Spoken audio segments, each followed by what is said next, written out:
Welcome back to the English Daily Podcast. I'm Anna.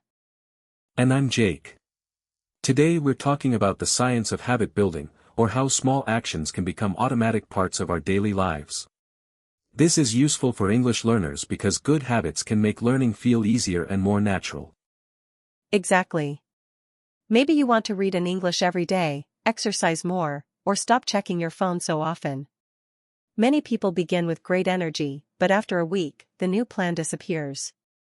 So, Jake, why is it so difficult to build a habit? One reason is that we often focus on motivation. Motivation means the feeling that makes you want to do something. It can be powerful, but it changes from day to day. On Monday morning, you may feel excited about studying English. On Wednesday evening, after a long day, you may feel completely different. So motivation is helpful, but it is not reliable. What should we use instead? We should design a system. A system is a simple set of steps that helps us act, even when our feelings change. For example, instead of saying, "I will become fluent this year," you could create a system. After breakfast, I will listen to a 5-minute English conversation and write down one useful phrase. I like that example because it is specific. The goal is fluency, but the system is a small action. Here is a useful vocabulary word, specific. If something is specific, it is clear and detailed, not general. Study English is general. Listen to 5 minutes of English after breakfast is specific. That difference matters. Another important idea is the habit loop. A habit loop has 3 parts: a cue, a routine, and a reward. A cue is a signal that reminds you to begin. The routine is the action itself. The reward is something positive that tells your brain, that was worth doing. Can you give us a simple example? Sure. Imagine that every time you finish brushing your teeth, you open an English learning app. Finishing the toothbrushing is the cue. Practicing 10 vocabulary words is the routine. Then you enjoy a cup of coffee or check off a box on a calendar as the reward. This is called habit stacking, right? Yes. Habit stacking means connecting a new habit to an existing habit. Since the old habit is already part of your routine, it becomes a reminder for the new one. You can say, "After I make my morning tea, I will review one English sentence," or, "After I sit on the bus, I will listen to a podcast."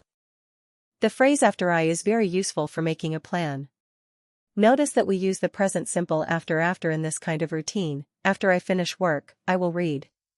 We do not usually say, "After I will finish work." Good language tip. Now let's talk about the size of a habit. People often make the first step too large. They say, "I'll study for 2 hours every night." That sounds impressive, but it may be hard to continue. A better idea is to start with a habit that feels almost too easy. Maybe read 1 page, learn 3 words, or speak for 2 minutes. This is sometimes called the 2-minute rule. The action should be small enough that you can begin without arguing with yourself. The goal is not to stay at 2 minutes forever. The goal is to make starting easy. Once you begin, you may naturally continue for 10 or 20 minutes. But even if you stop after 2 minutes, you have practiced showing up. Show up is a useful phrasal verb. It means to arrive or be present. In habit building, it means to do the activity, even if your performance is not perfect. You do not need to be brilliant every day. You need to show up regularly. That leads to another important principle: consistency is usually more valuable than intensity. Consistency means doing something regularly. Intensity means doing it with a lot of effort. Studying for 6 hours once a month may feel intense, but studying for 15 minutes 4 times a week is often more consistent and more effective. Especially for language learning. Your brain needs repeated contact with sounds, words, and sentence patterns. A short daily conversation can be more helpful than one very long lesson followed by a long break. And remember, a missed day is not a disaster. People sometimes use the phrase, "never miss twice." If you miss your English practice on Tuesday, simply return on Wednesday. The real danger is not one missed day. The danger is turning one missed day into a new routine. That is encouraging. We should also discuss the environment. Your environment is the place and situation around you. It can make a habit easier or harder. If your English book is hidden in a drawer, you may forget it. If it is beside your coffee cup, you are more likely to notice it. Exactly. Make good habits visible and bad habits less convenient. Put headphones near the door if you want to listen to English while walking. Keep a notebook on your desk. If your phone interrupts you, place it in another room during your study time.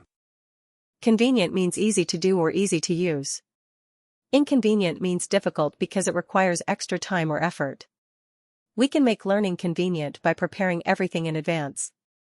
Preparation is powerful. On Sunday, choose 3 short podcasts, write down your study times, and decide what you will practice. This removes small decisions during the week. When a plan is already prepared, you have less opportunity to say, "I don't know what to do today." But what if someone keeps failing to follow the plan? Should they blame themselves? No. They should investigate the plan. Maybe the habit is too difficult, the cue is unclear, or the time is not realistic. If you plan to study at 10 p.m. but you are always exhausted, then change the schedule. A good habit fits your real life, not an imaginary perfect life. That is an excellent point. We can use the expression make an adjustment. An adjustment is a small change that improves a situation. For example, I made an adjustment to my schedule and now I study before dinner. Another helpful tool is tracking. Tracking means recording your progress. You can use a calendar, a notebook, or a simple list. Each time you practice, mark it. Seeing a chain of successful days can be motivating because your progress becomes visible. However, the chain should not become a source of stress. The purpose of tracking is to learn about your behavior, not to punish yourself. You can ask, when do I practice most easily? What usually distracts me? Which activities do I enjoy? Yes, enjoyment matters. A habit is easier to repeat when it has a pleasant feeling. For English, choose topics you genuinely like. If you enjoy cooking, watch recipe videos in English. If you love sports, listen to interviews with athletes. Learning does not have to feel like a school exam. And you can combine learning with another enjoyable activity. This is sometimes called temptation bundling. You might listen to an English story while drinking your favorite tea, or watch an English comedy show only while using an exercise machine. The word temptation usually means a strong desire to do something, especially something you are trying to limit. Temptation bundling connects that enjoyable activity with a useful habit. It can make the useful habit more attractive. Let's talk about identity. Instead of saying, I am trying to study English, you can say, I am an English learner. Why does that help? Because identity is the way you see yourself. When an action matches your identity, it feels meaningful.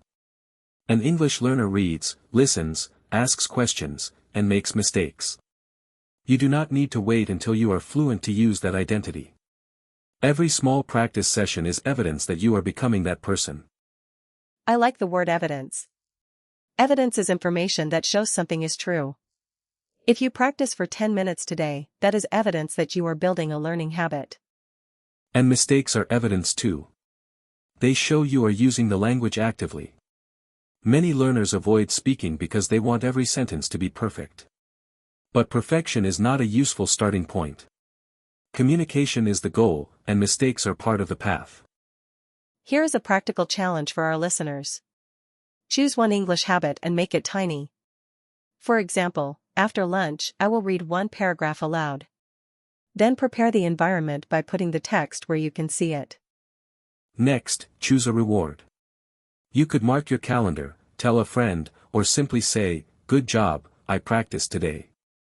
Finally, track the habit for 7 days.